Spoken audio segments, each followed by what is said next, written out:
Devamını alayız hürmetli vatandaş. Yukarılık senin devamı. Elbette gayret dünyası da iş kılganda paket talep kıldı. Şu da kılıp Amerika avval kol silip beş gözle istifakıya ergişip geldi. Arkadan Japonya, Germanya, Fransa, hatta Rusya'ya berip getildi. Hindistan, Çek Cumhuriyeti, Polşa bu devletle beş gözle istifakıya ergişip geldi. Köp devletler birleşip zerb bergen ahvalda Cungo'nun tüven bağlı setip biriş yelisinin iznası kalmadı. Bu beş gözler ise bu bir gözle geçeşim bu kalıdı. Bu beş gözler diye vatıva ise 10 uluş gerek. Ama beş devlet katlaşkan olsa göz 10 uluş gerek. Çeksiz perişanlıktı. Setip biriş yelisinin iznası kalmadı. Cungo'ga eşip kalgını çeksiz perişanlıktı. Gerçi her qaysı devletlerinin ifadesi okşaş olmasa mı? Lekin Cav ailesinin 5. evlattan alkıp çıkış teknikisiga acellik zerbe verdi. Kelgisini yanmırgan devletler Cungo'nu koruşağı elişki katlaşam diyor. Yani Cav ailesi degende Cungo'nun demokratik inkılap devirdeki büyük yazgıçısı Lushin Efendi'nin Akiyu'nun tercümali deydiğen böyle post eseri bulunduğun İspanyalik Cervantes'den Don Quixote deydiğen eseri okşaydıgan. Buna da nime deydi öylesi Cav ailesi bay aile.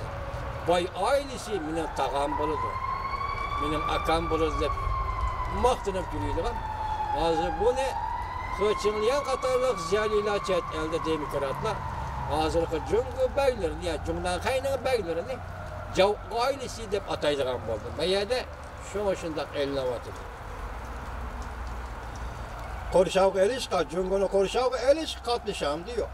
Qaraganda Cungo'nun markası özüdün özü bəxtleydigan dektirdi. Yani Made in China Cungo'da işledi degen marka özüdün özü bəxtleydigan dektirdi. Qandaq sebep bulsan şundak neticege girişse, şundak ahlet peyda kılırsan, yani şundak alak bulursan. Bu elbette yazgıcı kadar yazgıcının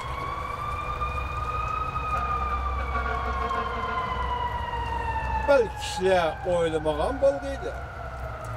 Anç gözgü çelikmaydigan Çek Cumhuriyeti Avrupa'da birinci bulup devlet namıda Cungo'da işlep çıkarılgan markalarını işiltişine çekligen tüncü devlet bulup kaldı.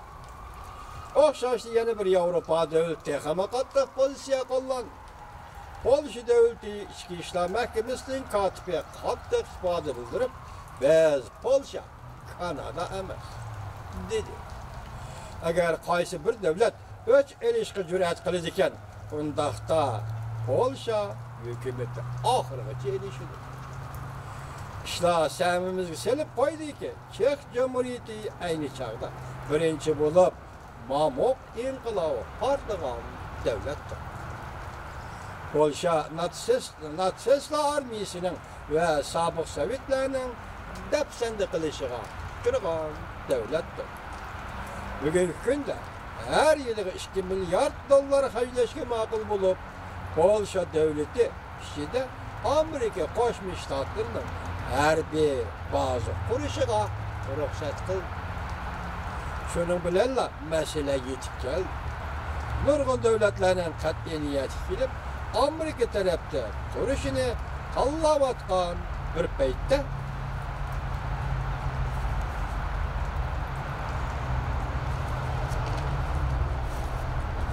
sonra bakaylı ki Reis Xi Jinping siz devlet ve devlet öç elip yüremsiz ya ki oylanıp özümüzde doğrulap hatalık ve sevelliklerimizi tözütemsiz.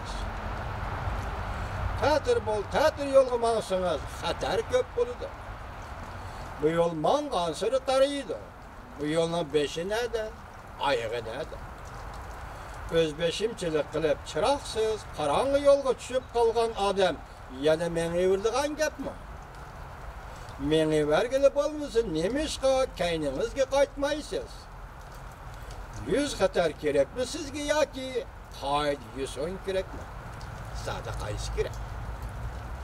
Ben buram bir işaret bergen edim deydi haber yok. Eğer Amerika'da Volkutsi, Maliye Groy bilen birleşip, sol çıkışla bilen birleşip, Amerika bu devletini satıdığan bolsa, fırsattan paylanıp Cumhur'un galba kılış mümkünçülüğü bulunur. Halkılık mesele yetip geldi ki, Amerika hem de umum yüzlük uygandı. Hem de yetekçilik kılıp, göl marifetlik dünyanı uygattı. Köpçülükten hemmisi köngüllük bilen uçuk yürüp işkilavazsa. Fakat sen yekigan halda suikast bilen şugullansan, sen bilen däkemdi buladigan adam almayın. 3 aylık mühlet ayt boyutligiçe öçüp ketidi. Qat'iniyet kilip Amerika talep kılgan dairde bir siyaset belgilemeydigan bolsan, ajallik zarbiga ve ajallik ilişki uçraysan güngo. Biz mundaq bir paketi aydınlaştırıp alaylı.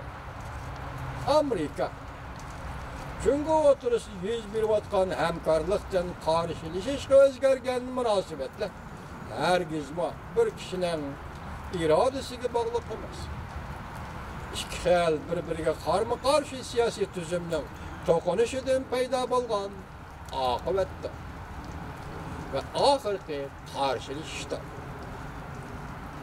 Amerika astoydil bo'lishga o'tganda faraz qilishga bo'ladiki, Jungo sen qanchalik setib elish kuchi hozirlasangmi yoki bozor hozirlasangmi Amerikani hamda aldab ketolmaysan. Amerika talep kılgandak, umumyüzlik saatni bütün sep boyunca yolga koymasan, ondaqda bu çoğ devlet Jungo'nun akıbeti, Mençin xandallığının ahırkı devriga oxşap kalıp, belki onundan mı eçilişlik olur. Tinç yol bilen özgürüş yaxşı mı, yoki qurallı qırğın qilish yaxşı mı? Özün tanlab al, Jungo. Prezident Trump aslında bir akıllı sodigar idi. İlgar siyasi tüzüm, ictimai tüzüm bu akıllı sodigarni endilikte akıllı ve salayetlik siyasi aylandır. Devamını anlayışlar vatandaş.